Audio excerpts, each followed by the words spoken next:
University మంచి భవిష్యత్తు కోసం తెలుగు విద్యార్థులు ఇష్టపడే యూనివర్సిటీ. కాల్ 9059052378 9059052379.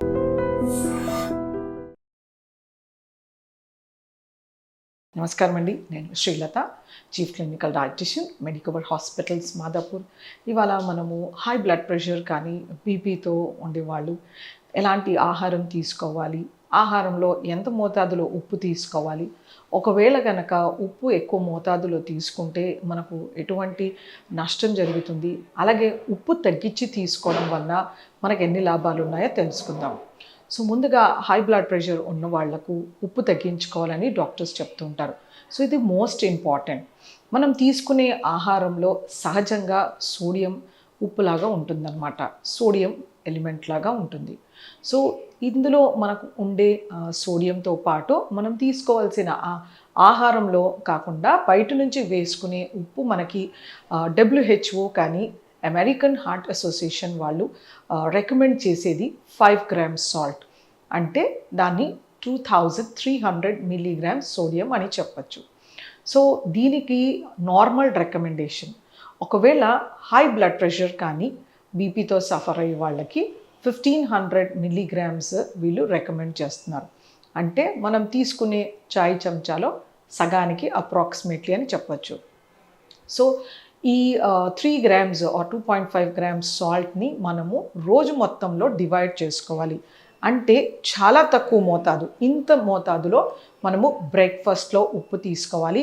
అలాగే ఇంత అంటే మనం ఇలా చిటికడు పట్టుకుంటే వచ్చే ఉప్పుని 0.8 grams అంటారు, ఇది లంచ్కి తీసుకోవచ్చు. అలాగే ఇంకొక చిటికడు పట్టుకుంటే ఇది డిన్నర్కి తీసుకోవచ్చు అనమాట.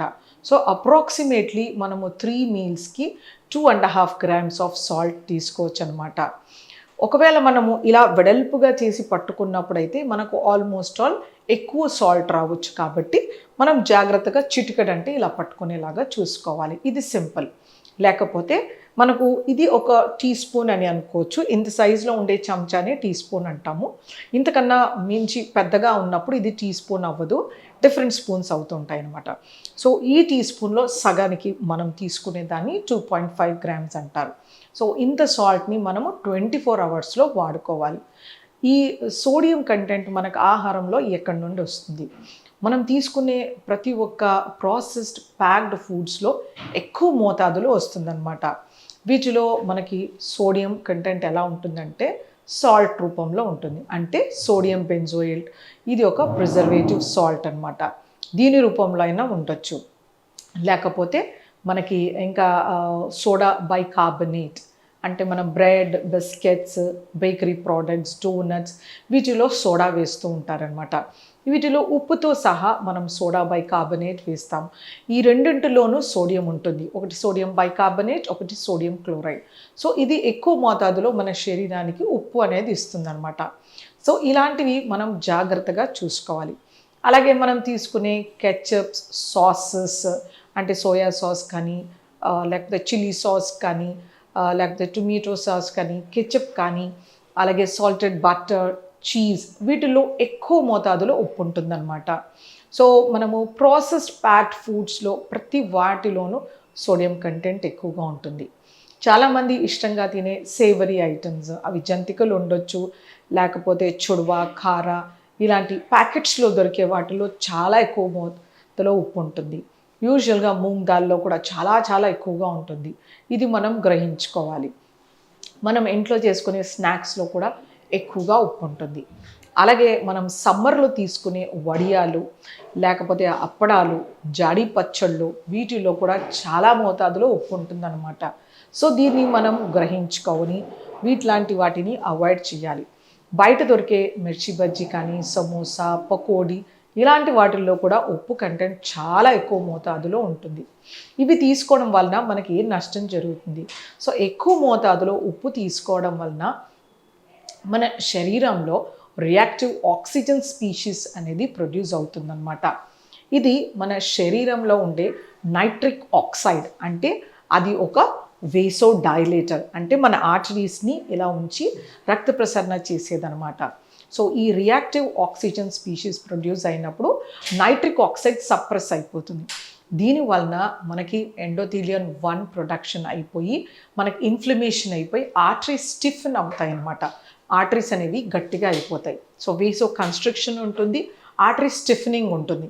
దీనివల్ల బ్లడ్ ప్రెషర్ ఇంకా పెరిగి మనకి హార్ట్ పైన ప్రాబ్లం రావచ్చు, అంటే కంజెస్టివ్ కార్డియాక్ ఫెయిల్యూర్ రావచ్చు, ఇంకా ఇటువంటి హార్ట్ ఎన్లార్జ్మెంట్ రావచ్చు, ఇలాంటి హైపర్టెన్సివ్ హార్ట్ ఫెయిల్యూర్ ఇలాంటి ప్రాబ్లమ్స్ రావచ్చు అనమాట.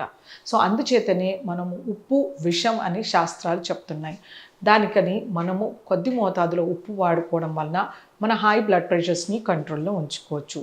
ఇంకా డైట్లో ఎలాంటి ఆహారం తీసుకోవాలి, మనం తీసుకునే ఆహారంలో పొటాషియం కంటెంట్ అనేది ఎక్కువగా ఉండాలి. ఈ పొటాషియం అనేది మనకు ఆకుకూరలు, కూరగాయలు, మన సాలడ్ వెజిటేబుల్స్లో, పళ్ళల్లో సమృద్ధిగా లభిస్తుందన్నమాట. అలాగే మనకి పప్పు దినుసుల్లో కూడా పొటాషియం ఎక్కువ మోతాదులో ఉంటుంది. దీని పప్పు సూప్ కానీ, పప్పు కట్టులాగా కానీ, లేకపోతే రోజువారీ పప్పులో కూడా మనకి మంచి పొటాషియం లభిస్తుంది. సో మనకి WHO and American heart association వాళ్ళు ప్రతిరోజు సుమారుగా 4800 మిల్లీగ్రామ్స్ పొటాషియం రికమెండ్ చేస్తున్నారనమాట. సో కొబ్బరి నీళ్ళలో మనం నిత్యం తీసుకునే అన్ని ఆహారాల్లో కంటే ఎక్కువగా ఉంటుంది. సో ఈ హైపర్టెన్సివ్ పేషెంట్స్ తరచుగా ఒక కొబ్బరి బొండం తేటగా ఉండేది తీసుకుంటే కనుక మంచి పొటాషియం అనేది లభిస్తుందన్నమాట. అలాగే మనము ఆకుకూర, బత్తాయి, తర్వాత పుచ్చపండు, దోసపండు, వాటర్మెలన్, మస్క్ మెలన్ వీటిల్లో కూడా మంచి పొటాషియం కనబడుతుంది. సో మనం బత్తాయి అంటాము, స్వీట్ లెమన్, అందులో కూడా ఉంటుంది.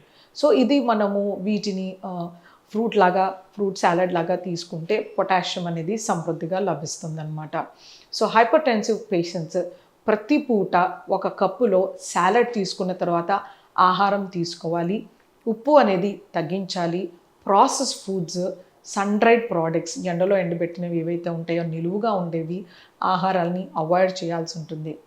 అలాగే ఉప్పు చేపలు, తర్వాత ఎండు చేపలు, ఇలాంటి వాటిల్లో కూడా మనకి చాలా ఉప్పు ఉంటుంది. సో వీటిని కూడా అవాయిడ్ చేయాల్సి ఉంటుందన్నమాట. సో ప్రాసెస్ ప్యాక్డ్ ఫుడ్స్ ఏవైనా సరే అవాయిడ్ చేస్తూ మంచి ఫిజికల్ యాక్టివిటీని అడాప్ట్ చేసుకోవాలి. వాకింగ్ కానీ, ఎక్సర్సైజ్ కానీ, స్ట్రెచ్చింగ్, లేకపోతే యోగా ఇలాంటివి చేస్తూ మైండ్ కామింగ్ టెక్నిక్స్ చేసుకుండా మెడిటేషన్ ఇలాంటిది ప్రాక్టీస్ చేయడము, మంచి హైడ్రేషన్ ఉండేలాగా చూసుకుంటూ ఈ హెల్దీ డైట్ తీసుకోవాల్సి ఉంటుందన్నమాట. నట్స్లో మనకి మోనో అన్సాచురేటెడ్ ఫ్యాటీ యాసిడ్స్ లభిస్తాయి. ఇవి మనకి హార్ట్ హెల్తీ, మనకి వీటిని బ్లడ్లో క్లాట్ ఫామ్ అవ్వకుండా చేస్తాయి అన్నమాట. అలాగే వీటిలో ఉండే పొటాషియం కూడా మన ప్రెషర్స్ని కంట్రోల్లో ఉంచుతాయి. సో గుప్పెడు పలుకులు ప్రతిరోజు హైపర్ టెన్షన్ పేషెంట్ తీసుకునేలాగా చూడాలి. నాన్ వెజ్లో, మటన్లో సోడియం కంటెంట్ ఎక్కువగా ఉంటుంది. దీని బదులు స్కిన్లెస్ చికెన్, ఫ్రెష్ ఫిషెస్ తీసుకోవచ్చు. ఆర్ ఫ్యాటీ ఫిషెస్ ఇంకా మంచివి గుండెకి. తర్వాత ఎగ్స్ ఒక 3 to 4 పర్ వీక్ తీసుకోవచ్చు అనమాట. ఆమ్లెట్స్, ఫ్రైస్ చేయడం వలన ఉప్పు ఎక్కువగా పడుతుంది. సో ప్లెయిన్ బాయిల్డ్ ఎగ్ తీసుకోవడం చాలా మంచిది. సో ఆడవాళ్ళు ఒకటి జాగ్రత్తగా గుర్తుపెట్టుకోవాల్సింది ఏంటంటే ఇడ్లీ, దోశ, చపాతి, ఉత్తపం, పెసరట్టు, పూరి ఈ పిండుల్లో ఉప్పు వేయకూడదు.